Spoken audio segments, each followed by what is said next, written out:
Salut tout le monde, c'est JMN et on se retrouve pour l'épisode 5 de Let's Design.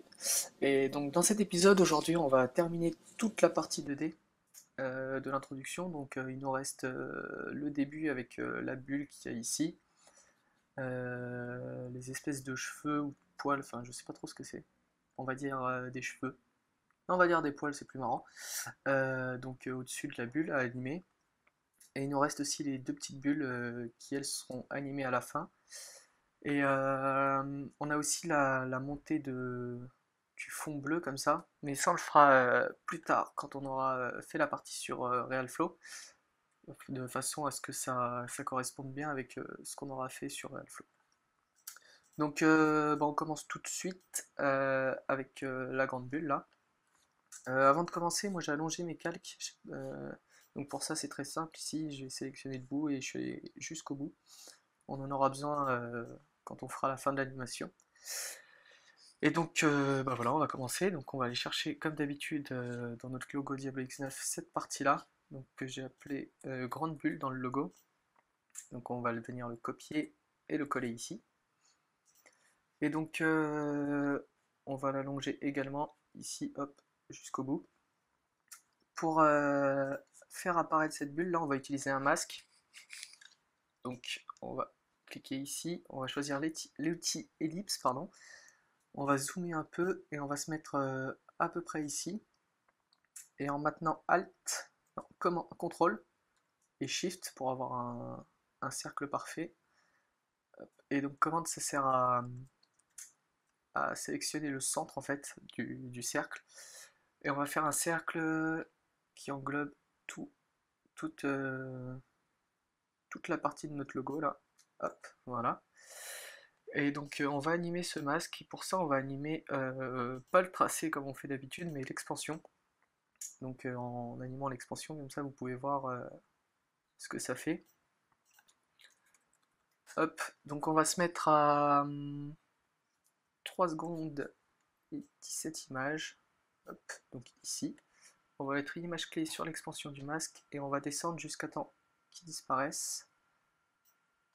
Hop, donc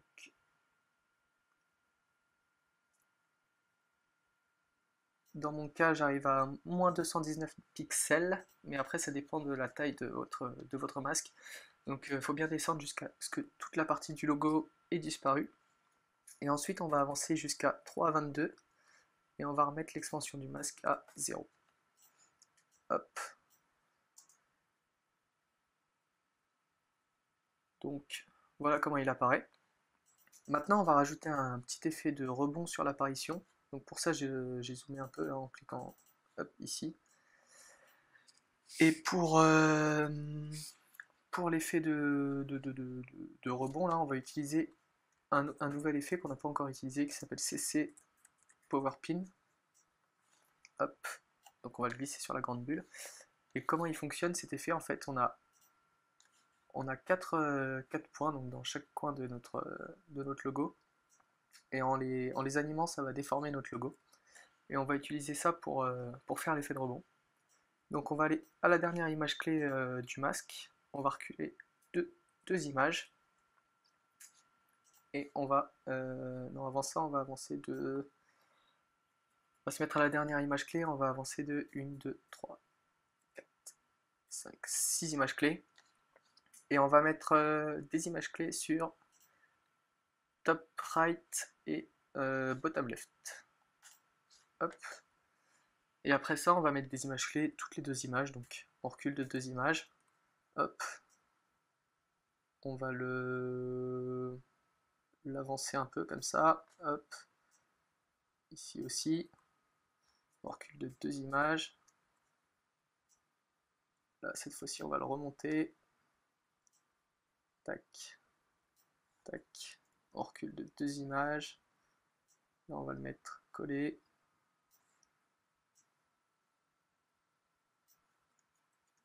Un peu plus. Hop, on recule de 2 images. Et cette fois-ci, on va le décoller complètement. Hop, et voilà. Donc, voilà ce que ça donne. Qu'on a bien un effet de rebond qui est assez sympa, je trouve. On pourrait amortir un peu plus, donc après c'est à vous de voir si vous voulez le faire ou pas. Donc maintenant on va s'intéresser aux poils ou aux cheveux, là, je sais toujours pas comment appeler ça. On va dire des poils parce que c'est plus drôle, j'ai déjà dit je crois. Et donc bah, comme d'hab on va aller les chercher déjà. Euh, Ah, je les avais appelés cheveux dans mon logo. Donc on va prendre le 2 pour commencer. Hop, on va le coller ici. Euh, Hop, on va l'allonger. Hop. Et donc avant de commencer, on va déjà déplacer le point d'ancrage. Donc le point d'ancrage c'est la petite croix là, avec l'outil déplacement arrière. Donc, on va le déplacer à peu près au centre, donc un peu plus bas encore. Hop. Pour qu'on ait une rotation à partir d'ici en fait. Et ce qu'on va faire, c'est qu'on va le descendre un tout petit peu. Donc là j'utilise les flèches directionnelles. C'est pour pas qu'on ait qu'on voit la coupure entre la bulle et le poil quand on va faire la rotation. Donc bah, comme j'ai dit, on va animer la rotation, donc on va appuyer sur R. Donc ça commence. Donc déjà on va aller à la fin de l'animation, parce que c'est à la fin ça. Hop. Ça commence à 17 secondes 18. Hop, donc on va se mettre à 17 secondes 18, voilà. Et pour la rotation, on va mettre quelque chose comme peut-être 70. Hop, voilà, 70. On va mettre une image clé et on va avancer à 17-22 et on va remettre 0 en rotation. Et comme d'habitude, on va aller mettre un petit effet de rebond. Sauf que cette fois-ci, on va le modifier un peu. Donc on va aller dans les effets de notre calque. Et en élasticité, on va mettre 3. Et en atténuation, on va mettre 3 aussi. Hop. Ce qui va nous faire un rebond un peu plus important en fait. Donc voilà.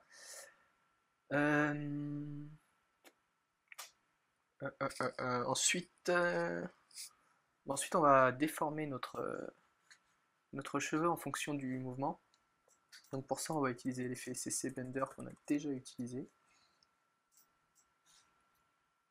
Hop, qu'on va se mettre à la fin et on va déplacer nos deux points pour qu'il y en ait un en bas et un en haut. Et euh, on va animer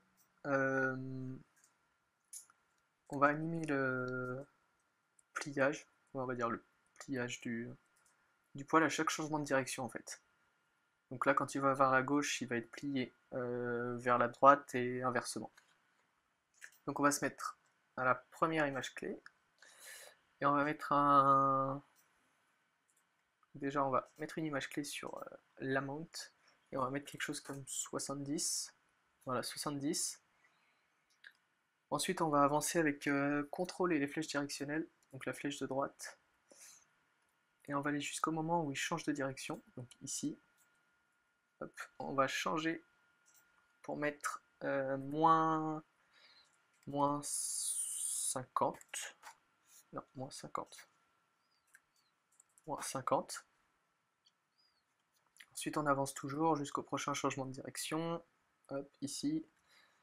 Là, on va mettre quelque chose comme 40. On avance encore. Hop, là, ça change de direction. On va mettre moins 20. Hop, là, ça change. Et on va mettre peut-être 10. Et enfin, là, on va remettre 0. Donc, voilà ce que ça donne.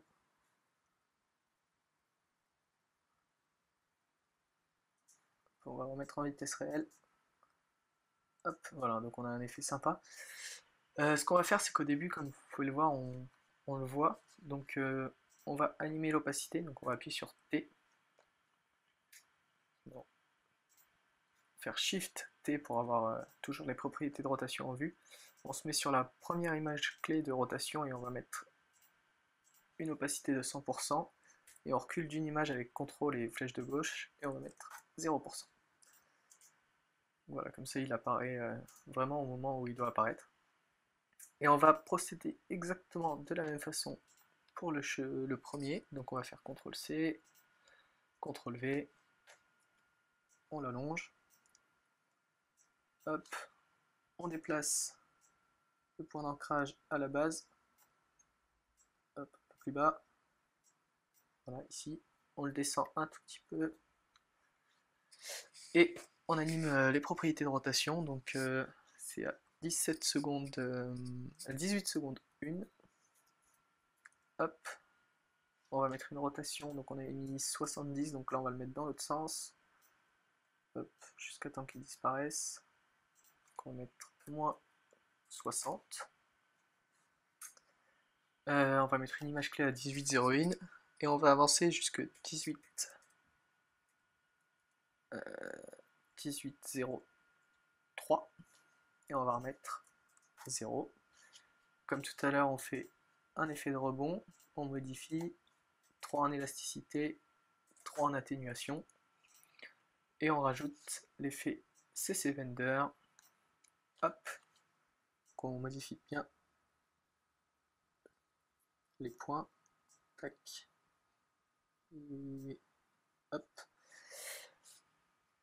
et on va animer pareil que tout à l'heure, donc on met une image clé, mettre peut-être pareil, moins 70, on avance jusqu'à temps que ça change de direction, ici, 60, hop, là ça change de direction, moins 50, hop, là on va mettre 20,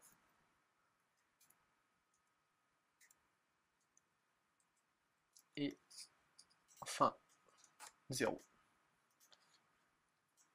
Donc voilà, ça nous donne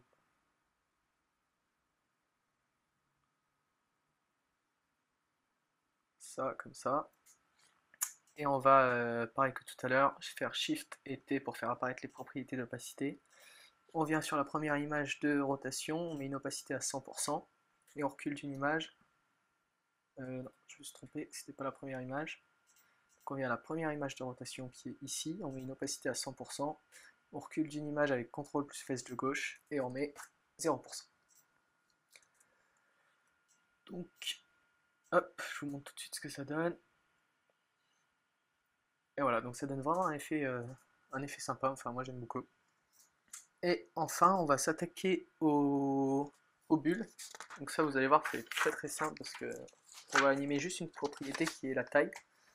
Donc on va aller chercher nos bulles, donc je les ai appelées petits ronds et grands ronds. Hop, CTRL-C, CTRL-V, on allonge.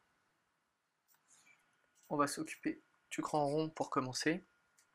Donc pareil, on va déplacer le point d'ancrage. Hop, pour qu'il soit, on va dire, ici. Et on va animer la taille, donc le fait de déplacer le point d'ancrage, ça va nous permettre donc de faire grandir notre cercle à partir de ce point-là, donc en fait on va avoir l'impression qu'il se déplace un peu comme ça. Et donc on va appuyer sur S pour faire apparaître les propriétés d'échelle, et on va se mettre à 18,02. Donc pour reculer, j'appuie toujours sur CTRL et flèche de gauche. Hop, 18,02, on va mettre une échelle à 0%. On n'oublie pas d'activer l'image clé. Et on va aller jusqu'à 18,05 et on met l'échelle à 100%. Donc voilà, comme je vous dis, on a bien le cercle qui grandit à partir de ce point-là. Hop. Et donc là, là c'est fini, on fait juste ça pour les ronds. Pour le deuxième, on va faire pareil, on va déplacer le point d'ancrage pour que ça commence sur ce cercle-là. On appuie sur S pour faire apparaître les propriétés d'échelle. Et on se met à 18,06. On met une image clé sur l'échelle à 0%. Et on avance jusqu'à 18,09. Et on met 100%. Hop.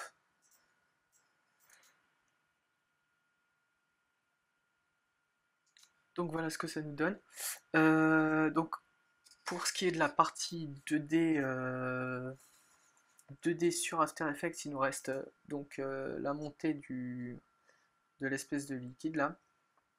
Donc ça, comme j'ai dit, on le fera après avoir fait le liquide sous RealFlow pour pouvoir correspondre parfaitement à la forme du liquide. Donc on l'animera avec un masque, vous allez voir, c'est hyper simple.